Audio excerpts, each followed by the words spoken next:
you all know how important it is that we get as many people as possible vaccinated.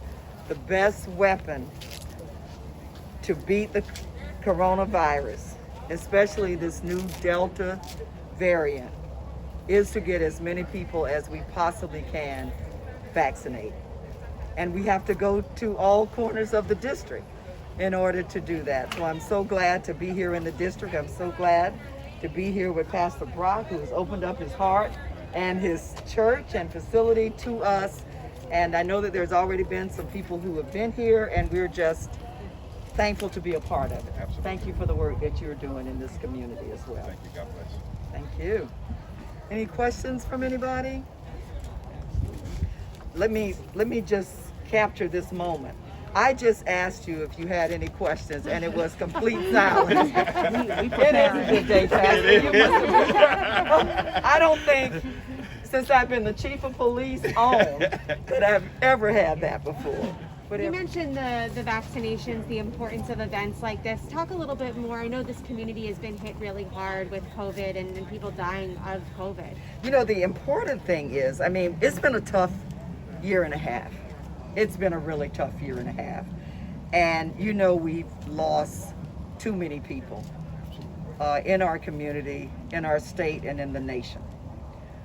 But sometimes when people have challenges where they don't have transportation, or they can't get to a place that they're familiar with, we have really encouraged persons in the community, particularly in the faith-based community, to open up their doors to people who are a little hesitant to get vaccinated, because it's easier to trust or listen to those trusted voices and familiar faces. And that's why this type of partnership with the faith-based community is so very critical. And so we, for those who can't make it downtown or to any of the other well-known vaccination sites, we have partnered with the church in Orange County to bring the site to the community. And we're excited about this. And this is just the beginning, really. We want to do more of this. You know, we were in such a good place a few weeks ago. And the main purpose, number one, to save lives, but number two, we want to keep our businesses open. We want to keep our schools open, but make sure that our children are able to go to school and be as safe as possible. Our number one concern as leaders in the community is the health, safety, and well-being of the people. And so the more people we get vaccinated, the better off we are. Education about the vaccine. You know, there are just there's so much misinformation out there. And so a part of the responsibility that we take on too is to make sure that people understand that the vaccination is safe. Yes, we've seen so few cases, you know, where people had side effects, but the overwhelming majority of people who take the vaccine, it's safe. But I want people to also think about the alternative. We've gone to way too many funerals.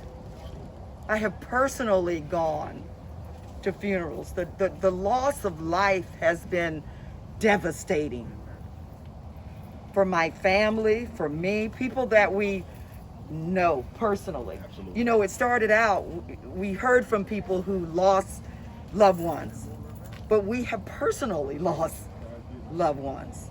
And so we've got to educate our community, and we've got to get as many people vaccinated. We've got to educate and make vaccines more accessible to all corners of our community. Representative, what were your thoughts on the judge's ruling today, kind of knocking back Governor DeSantis' mandate or banning the school districts from having the mask? The judge kind of ruled in favor of the schools making those mandates. You know, as someone who served as a public safety official, I know how important it is to leave decisions regarding our safety and well-being to those local experts.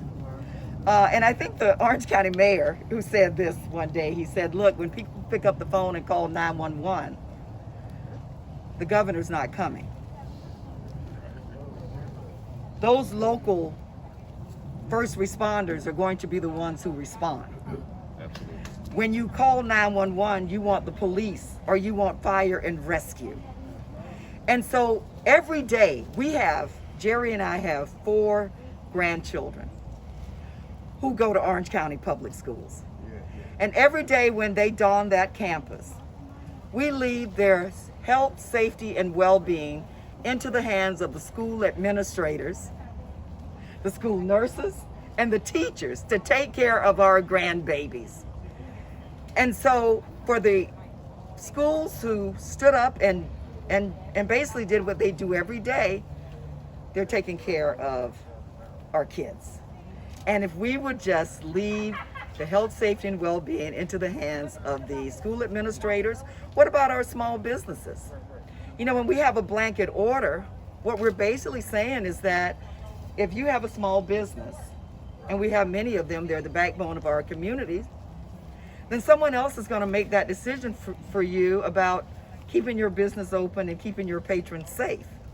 And so why would we treat, for example, I'm from Duval County, I grew up in Jacksonville. Why would we treat Martin County in the same way that we would treat Duval? Or why would we treat Miami-Dade in the same way that we would treat Citrus County? Those local officials who are the experts in their communities, they deal with the people on the ground every day. They're dealing with the businesses every day. Why not leave their health, safety, and well-being up to the people, the local experts and officials? Thank you, Representative. There's a group of moms, anti-masker moms, who are planning a boycott of OCPS schools on Monday, taking their kids out of school. Do you have any special message for them boycotting the school on Monday? You know, this is America. And so when you do not agree with decisions that are made by our government, we have the opportunity to protest and speak out against those things. But I go back to every day in Orange County, I believe there are over 180,000 children who are in the Orange County public school system. 4 of them are my grandchildren. Every day, parents in this community turn over their precious babies. Some of the high school students may not like me using that word, but turn over their health and safety and well-being into the hands of those school officials. And so I trust them. And I believe that they will continue, just as they do every day, to make decisions that are in the best interest of keeping our children safe and keeping our schools open. The last year and a half, we know that many children, because of the isolation, did not fare well not being in school. We know that some children, the overwhelming majority, I think, learn better when they're at school and learning with their peers. And so we have to do everything within our power to make sure that children can go to school safety, and I leave that decision to the experts. Thank you all. Thank you for being here. It means a lot. Thank you.